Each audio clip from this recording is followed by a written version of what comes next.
This month we have Mercury, ruler of the mental realm, and Venus, planet of love and relationships, turning back to direct motion.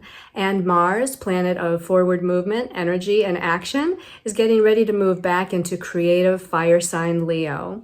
All of this, an empowered moment and more in my intuitive energy forecast for the month of April 2025. Stay tuned.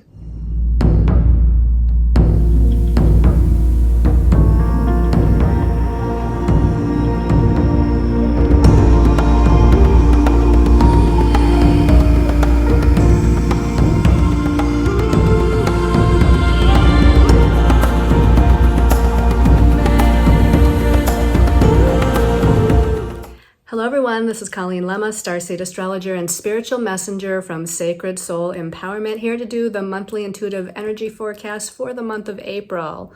For this month, we're going to be using the Sirian Starseed Tarot by Patricia Corey and Alyssa Bartha. That'll be the main message for everyone.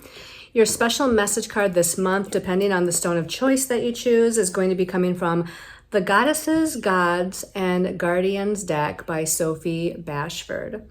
So before we get into looking at those stones of choice or the numerology or astrology of the month, let's go ahead, close our eyes, settle in, and do an empowered moment. So taking a deep breath, and as you exhale, you're releasing all that your body, mind, and soul no longer needs in this moment.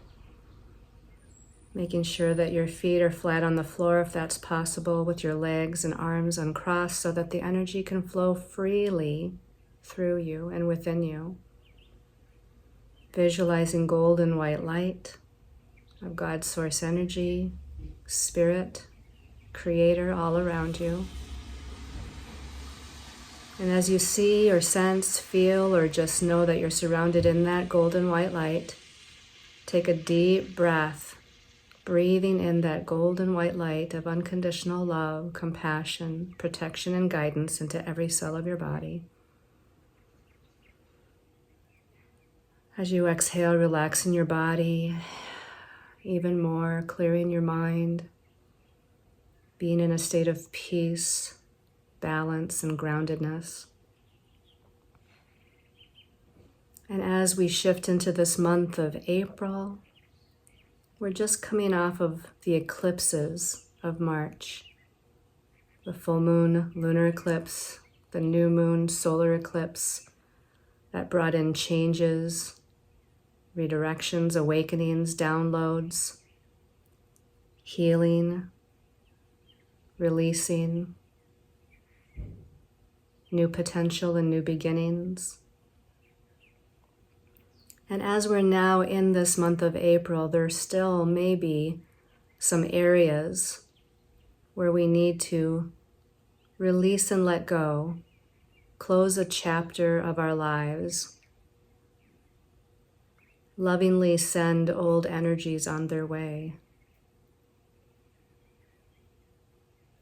This could be situational, regarding circumstances in your life. This could be energetic, regarding emotional patterns, mindsets, or belief systems.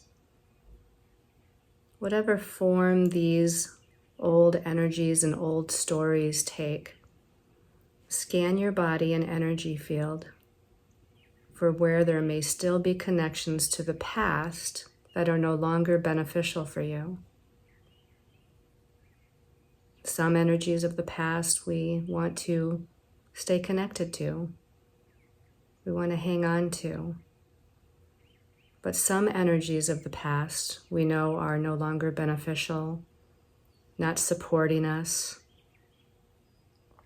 not honoring our authentic truth or where we're going next on our path. And it's those energies that we need to disconnect from. So take a deep breath here. Call in Archangel Michael or your ancestors of the light and ask that they help you to pull those cords, disconnect from those situations and circumstances that no longer serve you. That you release, let go, purge, and transmute what is no longer beneficial or supportive of you, as you get ready for new beginnings, moving forward into new opportunities, expanding into new potential.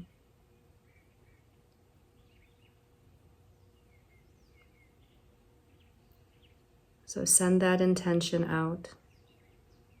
Call in those healers or ancestors of the light that can assist. And see yourself disconnecting from or pulling those cords to the past.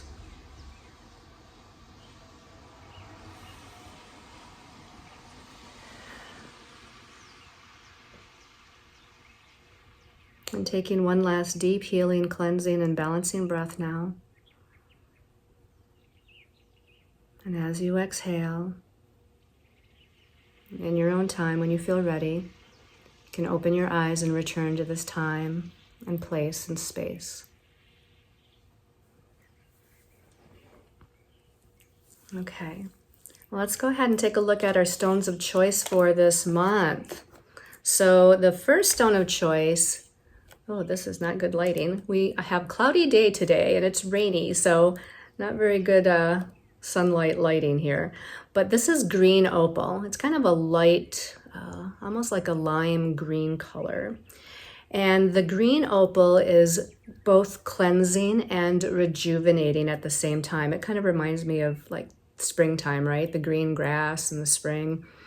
This is a supportive stone for health, prosperity, and abundance. It is a stone that will help to heal the heart chakra. I'm trying to read my own notes. Helps to heal the heart chakra wounds that we are carrying, and heralds positive change as we move forward. Okay. Stone number 2. This is peach calcite. The peach calcite is protective and purifying and grounding and centering. This helps to bring in the energy of peace, creativity, imagination, prosperity, spirituality, and wisdom. And it helps to enhance our intuition.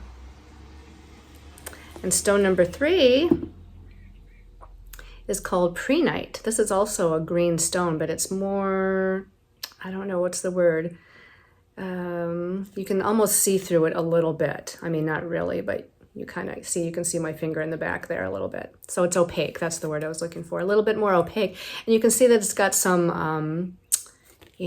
some what do we call that? I'm having a hard time finding my words today. These kind of infusions of different kind of minerals within the prehnite. This is going to be good to help you to be more prepared as you move forward, to have a stronger connection with the divine mind, and also with the elemental beings of the fairy realm. This aids in our spiritual growth and our connection with spirit and spirit guides, and it is considered a stone of magic. All right, so again, our stones of choice are, for this month, the green opal. I don't know, there we go. You can see that a little bit better. And we've got the peach calcite. And last but not least, we have the prehnite. All right, so as you think about those for your special message card a little bit later, let's talk about the numerological vibration for the month of April. So April is the 4th month of the year, and the universal year energy of 2025, if we add those numbers together, is a 9. So we take that universal year number of the number 9 and we add it to the month of April, the 4th month, and we get the number 13. And normally we would reduce things down to a single digit in numerology, but the number 13 is one of the karmic numbers in numerology. There's 4 karmic numbers, and the 13 is one of them. And this number in numerology signifies death and rebirth, which is fitting since we just had 2 eclipses in the month of March, right? Now we're going to have a death and rebirth process, a transformation and regeneration process. We're going to be moving out of something old and into something new. That's what karmic number 13 is all about. Sometimes the karmic lessons of the number 13 is about patience, persistence, determination, and also shifting your belief systems. Shifting your belief systems from more of a doubtful or insecure nature to one of a expansive, I can do anything as long as I set my mind to it kind of feeling. So those are some of the energies of karmic number 13. Now, if we look at the 13th major arcana, which also plays into this energy, we have in the Sirian Starseed Tarot, it's called transition. This is major arcana 13. In the traditional tarot, it is called death, or the death card, right? So again, it's got the same themes of the death and rebirth, the transformation and regeneration, the transition here that's going on, the transition from one state of being to another. This is us awakening, as I put it in one of my Facebook posts, awakening from our slumber, in some ways where we were asleep, not seeing things clearly, not seeing our own self clearly, or maybe against situations and circumstances, and awakening from that slumber and inability to see something clearly, or not wanting to see something clearly. And now we're awakening, and we're evolving, and we're expanding, and we're moving through this portal of change that the eclipses brought on, right? In fact, as we begin the month of April, we're still in the eclipse portal. We're still, for some weeks to come, the weeks unfolding after the eclipses happen, is still a potent time for that endings and new beginnings phase of what's going on. And you can see with this card of transition, we are all in transition. We're in transition individually, we're in transition collectively as well. But if you allow yourself to awaken, basically, we can move ourselves through that portal of change into higher levels of consciousness, higher levels of being or experiencing the world in new ways, or our life in new ways, ourselves in new ways. So that's a little bit about the numerology. Let's take a look at, or talk about, the astrological aspects of significance for this month of April. So we don't talk about every single thing in the monthly forecasts because that is left to the weekly, but I will mention the things that seem very important to me. And the first thing that happens is on April 7th. April 7th, we have Mercury, the messenger, ruler of the spiritual realm. In other words, Mercury rules our thoughts, ideas, perceptions, perspectives, communications, information, messages. And Mercury's turning back to direct motion at 26 degrees of Pisces. So when Mercury first turned to retrograde motion, it was already up to around 9 degrees or so of Aries. It was in that sign of new beginnings. But then it went retrograde and dipped back into Pisces, giving us a chance to rework, reevaluate, research, renew these aspects of our mind, the mental body. What are your thoughts? What are your ideas and perceptions about this situation or that situation, or about yourself? And communication matters with other people was most likely indicated as well. So we had some need to revisit and have maybe several communications to tie up loose ends. And maybe that you haven't done that completely yet, but there's still time, because even though Mercury turns to direct motion on the 7th of April, it's still in its shadow until it gets back to that degree of Aries where it first went retrograde. And actually that doesn't, I believe, happen until the is it the first part of May? I mean, there's going to be some days. It's either, it's towards the end of this month, like about 3 days before the end of April, I believe Mercury will pass its shadow point. So we have until, almost the end of this month to wrap up those loose ends with communication and shifting our mindset and shifting our belief systems or our perspective on things. And, kind of clean up the past stories. Because Pisces is the last sign of the zodiac where it turns direct, right? And Pisces being the last sign of the zodiac, it rules karma and past lives, and again, these old stories that maybe we've been living in. You know, Pisces has a lot to do also with imagination and creative inspiration and artistic energies and expanding into our psychic abilities. So it's a great sign, and especially with Mercury being there, our intuitive abilities can expand. But remember that, again, until it moves out of its shadow, we're still tying up these loose ends as far as our thoughts, ideas, and perceptions are concerned. The next thing we're going to talk about is on the 12th of April, and it's a full moon. Now, we're done with the eclipses, no more eclipses for right now, but this is a full moon in Libra. Libra is the sign of relationships and partnerships. It's a sign of balance, harmony, equality, cooperation, and compromise.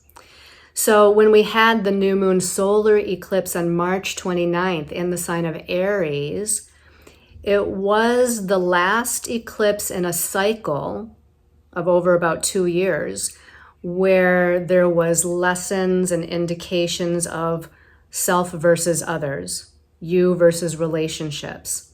That eclipse was like a closing point, a closing of a door, a completion point with some of these situations and circumstances that we've been in regarding imbalances or dysfunctions or challenges in relationships. And it doesn't necessarily mean with this full moon, and full moons are about completion and closure.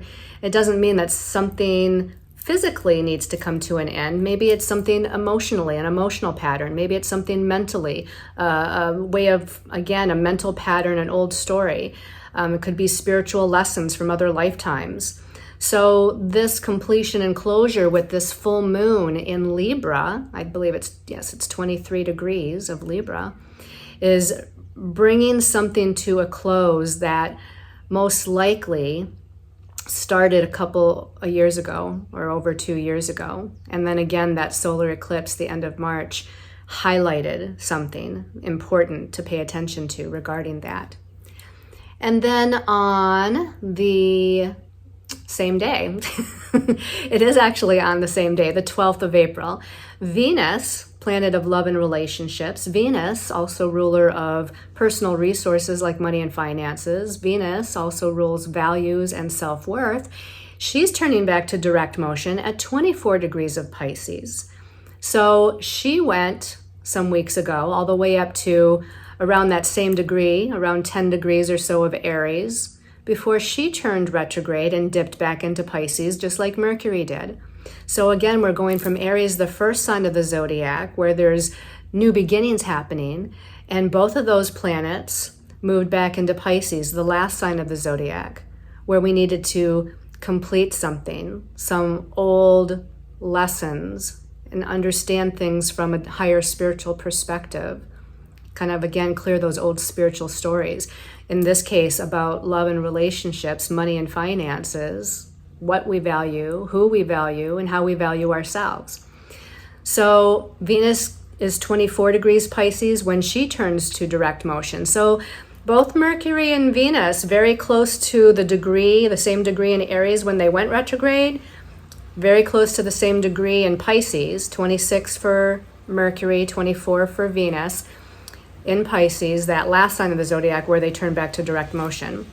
So something very significant is happening there with that. And then on the 15th of April, Mercury, the messenger, ruler of the spirit, ruler of the mental realm, moves back into Aries. Okay, it's going to take Venus a little bit longer, but Mercury is a little bit more fast moving. So moving back into Aries, but still in his shadow. Aries, again, new beginnings, fresh starts, planting new seeds, fiery energy, passionate energy, leadership-oriented energy, take charge energy. So now we can really take charge of our mental body. We can, make those shifts and be more confident and courageous with decisions that we're making, moves that we need to perhaps make, choices that we need to make. And then on the 17th of April, Mars, the warrior planet of energy, action, and forward movement, is moving into Leo. Not just moving into Leo, but moving back into Leo. Because last year, 2024, near the end of the year, Mars went retrograde in the early degrees of Leo, 5 degrees of Leo. And in his retrograde motion over several weeks, he dipped back into Cancer, the sign that comes before Leo. Now, Leo is, again, that fire sign, but Cancer is that water sign. So it's about emotions and feelings and empathy and home and family, community, nurturing, mothering energies. But Mars turned back to direct motion recently, like some weeks ago. And now it's finally moving back into Leo, but not quite out of his shadow yet. He's still got to get up to 5 degrees of Leo before he's out of his shadow. But he's at least moving into a sign where he's more comfortable, because Mars is a fiery planet and Leo is a fire sign. So now it's kind of taking the bull by the horns. It's, taking the reins of the horse and getting ready to kind of gallop forward and move forward. We're more confident and courageous and, again, passionate and creative, and there's more of a forward momentum. While Mars was retrograde, especially retrograde in Cancer, it kind of slowed down the energy movement. If you think of a horse trying to gallop through water, or think of yourself trying to run through water, it's not going to go very fast, right? But now that it's back into the fire sign of Leo, we're going to be able to pick up speed with situations and circumstances and changes and redirections and new opportunities coming in, or grabbing those opportunities when they present themselves. And so everything's going to start to develop a little bit more quickly. On the 19th of April, we have the sun moving into Taurus. This is the same time of the year every year where the sun leaves Aries and moves into earth sign Taurus. Taurus is a sign of manifestation, and it does rule money and finances, and it rules resources and possessions, and it's got more of a slower, grounded, practical, determined, earthy feel to it. So after the 19th, there's that shift from that fiery Aries where the sun was into Taurus, that earth sign. However, remember that both Mercury is already in Aries. By the end of the month, which we'll get to in a minute, Venus will also be in Aries. So we still have some Aries energy, plus we have Mars in that fire sign. Okay, and then on the 27th of April, we have a new moon. The new moon, of course, is going to be in Taurus at 7 degrees. So both the sun and the moon are in earth sign Taurus, grounded Taurus, practical Taurus, manifesting Taurus. But it's not until later in the month, right? So we'll be definitely moving into the month of May next month, with having just come off that cycle with this new moon that's going to initiate some sort of new beginning in the realms or areas that Taurus rules. And then on the 30th of April, the last day of April, this is when Venus does finally move back into Aries. So again, Venus ruling partnerships and love and finances and personal resources and values and self-worth. She's back into confident, courageous, take charge Aries. Sometimes impatient, knee-jerk reacting Aries, bold Aries. Definitely Aries knows what it wants and goes after what it wants, right? So it's the sign of the ram. Aries is the sign of the ram, and it's like ramming ahead. So that's a little bit about the astrology for the month. Let's take a look at the messages from our angels and guides. So the first card is Major Arcana 6. It's the Lovers, okay? So I think that the fact that we have that full moon in Libra, which rules partnerships and relationships and equality and balance, and the fact that that solar eclipse on March 29th was in Aries, the opposite sign to Libra, which is about the individual and the self, which again was completing a cycle, a 2-year or over 2-year cycle of feelings and stories and mindsets and belief systems and whatnot about relationships, about your role in relationships, what it is you desire or want in a relationship. Is, if you were in a current relationship, is it giving you, or was it giving you what it is that you wanted or needed? Some of you may have needed to shift the circumstances and situations. Others of you maybe just needed with your partner to shift the mindsets and belief systems and emotional patterns that you were both carrying so that there could be a rebirth of the relationship. So relationships here with the Lover's card is highlighted. But this is also about loving yourself and being in partnership with yourself. This can also be about being in partnership with universe or source, your higher soul self even, right? And the Lovers is ruled by Gemini, which is the sign of the twins, which is why it's you and another person, or you and your higher self, or you and universe or God. You know, there's that relationship theme or aspect here. But the Lovers is more than just relationships. It's also about choices. If you looked up the traditional meaning of the Lover's card, it's going to be about making choices and decisions.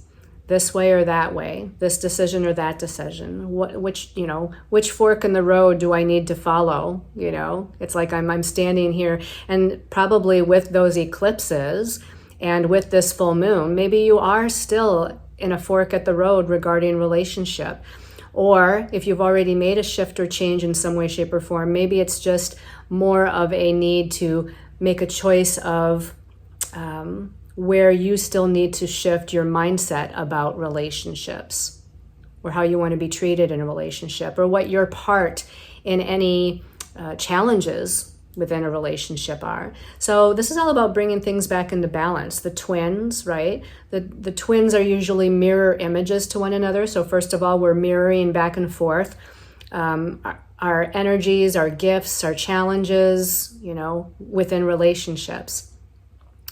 And, where we are at internally is where we can meet another. And if where we're at is in a different vibration than where the other is, and the other could be a romantic partner, a friendship, a family member, even a business partner potentially, if we're not vibrating, close to sameness here, then there's going to be an imbalance. There's going to be an inequality. There's going to be a lack of that harmony and balanced kind of movement through things.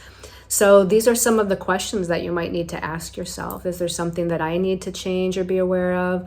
Do I need to shift out of something? Do I feel like I am in balance and harmony with myself and in all of my partnerships? Those are questions this month of April that we might be asking ourselves. And then the next card here is the Eight of Chalices. I feel like I have a vague memory that this might have been a card that came out in the March monthly reading as well. So the Eight of Chalices is like the Eight of Cups. The number 8 numerologically is about power, disempowerment, and empowerment. The number 8 can also be about money, finances, career, life purpose, being your own authority, kind of leadership or managerial energy.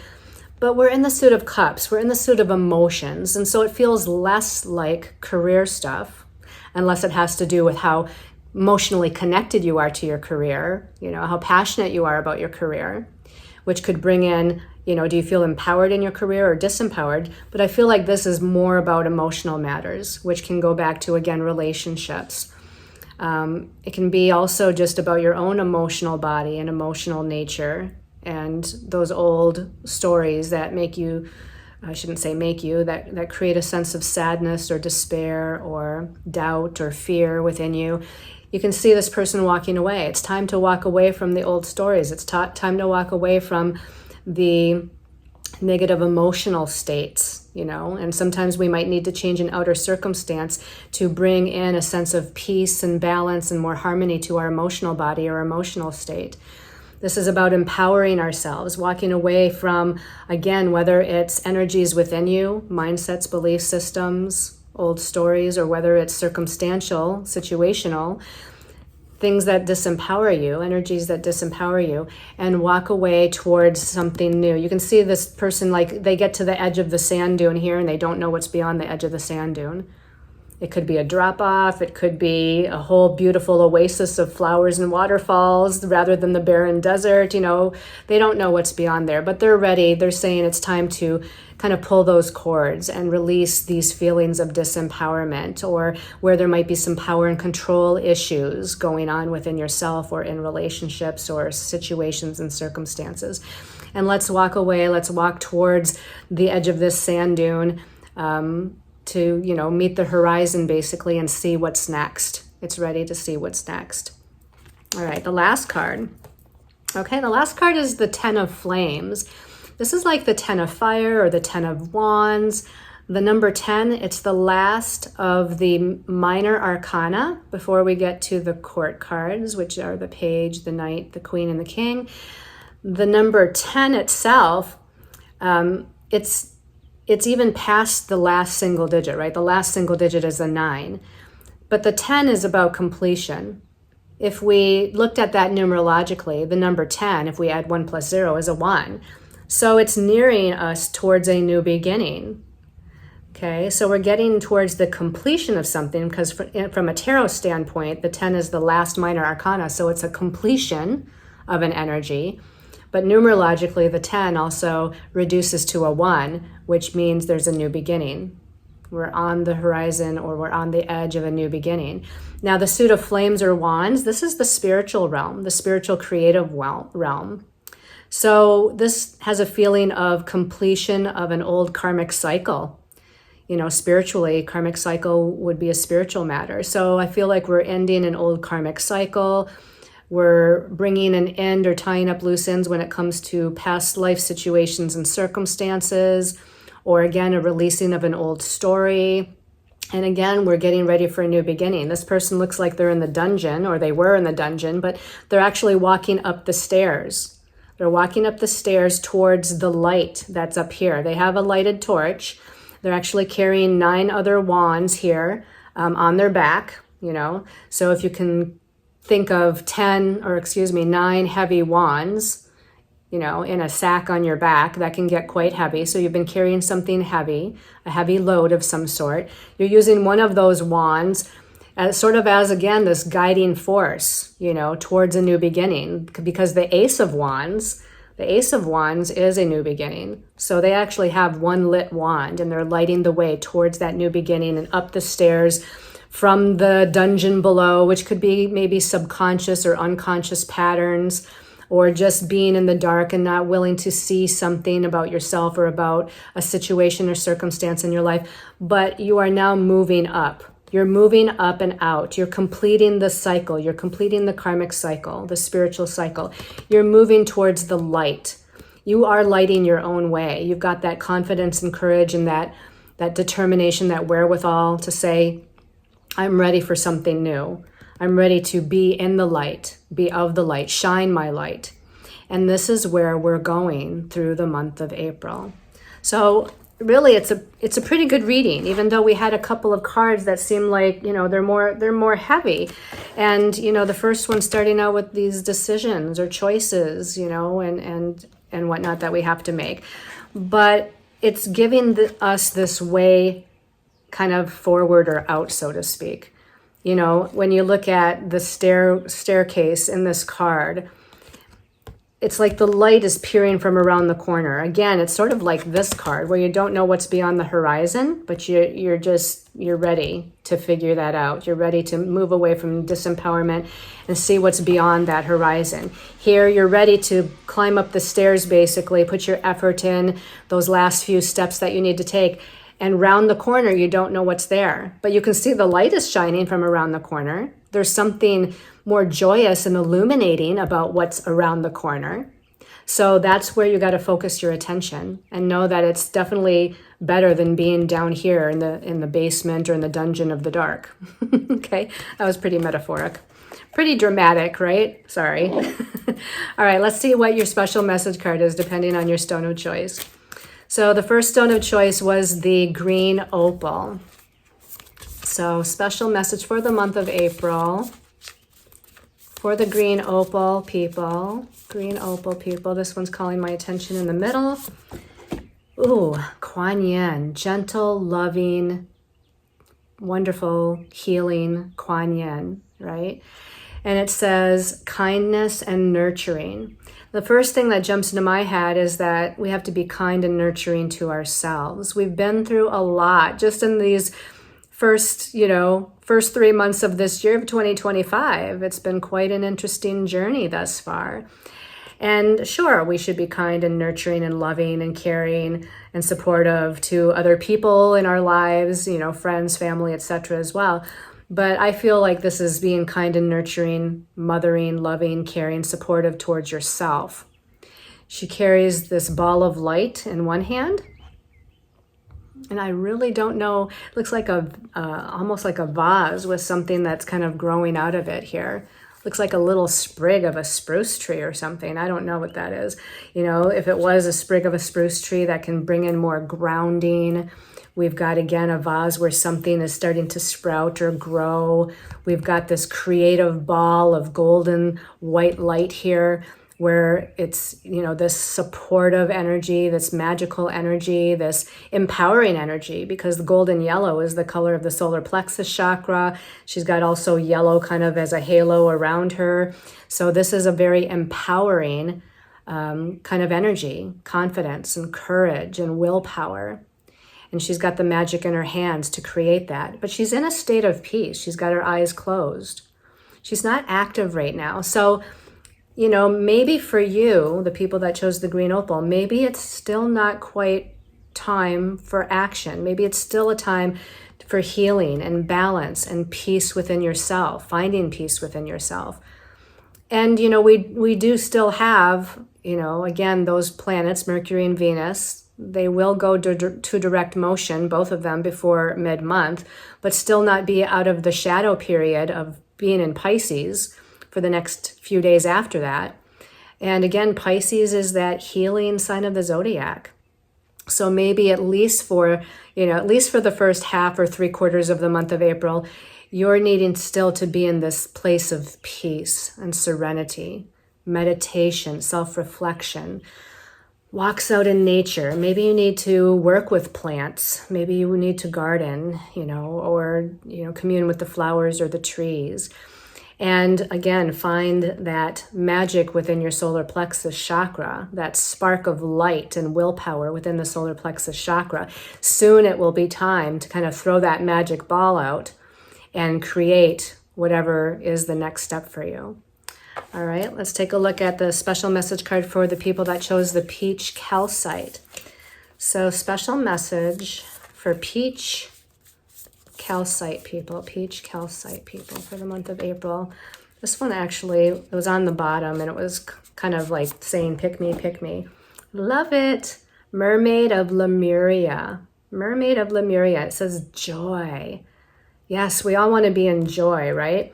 But look at, the mermaid is still in the water. Pisces is the sign of the fish, where Mercury is, once it turns to direct motion, Mercury is going to be in Pisces until the 15th of the month. And Venus, once it turns direct, it's going to be in Pisces until the 30th of the month. So we're still in this watery realm of Pisces. At least half of us are. You know, the other half of us is ready to move out into the light. You know, here we got the light and we got the world up here, and she's wanting to like jump out and be in joy. And, you know, you can still be in joy. But know that, again, some of us are still in that spiritual realm of healing. Again, rewriting the story. Letting go of old patterns or situations. But this is a really, really great message because we are moving into joy. We're getting to that point where we're going to be in a place of joy and happiness and excitement and adventure and celebration. That's the word I was looking for, celebration. Now, her tail of the mermaid here is a turquoisey blue, so throat chakra. So maybe we need to balance our throat chakra, open our throat chakra, heal our throat chakra. Maybe we need to have a communication or conversation with somebody. And that will allow us to, again, rise even higher into this new joy and new happiness on some level. The conversation itself might be difficult and challenging, perhaps. But once we clear that out, we clear it out of our energy field, we make room for us to kind of rise into this wonderful, bright, colorful, creative new beginning and that energy of joy that we're seeking. Okay, let's put that back in the deck. And then the last stone of choice is the prehnite. So I'll give this a little shuffle. Special message for April. For pre-night people, pre-night, special message for April for pre-night. And of course, this one was just already jumping up. Ooh, Mary Magdalene, and it says sacred marriage. So Mary Magdalene was the partner to Jesus in, if you want to call it the Bible, or if you want to call it in the myth or the reality. I mean, however you want to look at the story of Jesus and Mary Magdalene. Mary Magdalene often is not talked about, right, as the wife or partner to Jesus, but she was a divine feminine goddess, a divine feminine priestess. Mary Magdalene was influential and powerful. Jesus would talk to her and discuss things with her, ask for her advice, right? So, this sacred marriage, this could, again, have many meanings. It could go back to that original Lover's card here, where there's something about relationships and partnerships. And maybe there's a sacred commitment or a sacred partnership that is either coming in yet that you don't know about, or that's being rebirthed in your current relationship. Or this, more than likely, will have to do with having a sacred partnership with yourself, having a partnership with the divine priestess within you, having a partnership with the divine feminine or universe, spirit, source, God.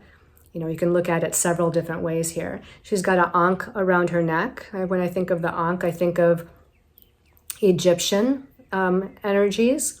So, Mary Magdalene, as far as I know, did not live in Egypt, but there's this connection to Egyptian spirituality that comes into play here. And, with the ankh, if you can see it, it's a cross, but it's like a circle on the top of the cross. And so again, life is ever unfolding, endings and new beginnings, sometimes challenges, but sometimes celebrations. God, spirit, universe, often depicted, from a geometric perspective with the circle, right? Never ending, always infinite. So she's got this red veil around her head and red petals falling from like the sky. So this is also about your sense of security and stability within yourself. Again, having that sacred marriage within yourself to where you feel stable and secure within yourself. That's root chakra. But again, with the petals, and perhaps they're rose petals, we could also look at that as perhaps there is a relationship matter that's being highlighted, that's being maybe rebirthed, something that's shifted for you in a current relationship to where there's more of a sacredness and more of a reverence for each other, but also too a possibility of somebody new that's coming in or on their way to coming in. So either way, I think first and foremost is connect to the divine feminine within you and the divine power of the divine feminine within you as you move forward into the sacred marriage within yourself. Okay. All right, everybody. I hope you've enjoyed this monthly reading for the month of April. Thank you to all that comment on my readings on YouTube and follow me on Facebook and Instagram. And for those of you that check out my services on my website, which is sacredsoulempowerment.com, check out my events, classes, workshops, and meditations on my meetup group, which is Sacred Soul Empowerment. So you go to meetup.com, and then you look for my group, Sacred Soul Empowerment. You'll see all kinds of different classes and lectures and events and meditations and whatnot that are going on that you could choose to be a part of. I send you all lots of love and light and many, many blessings for the transformation that you're going through. Namaste, everyone.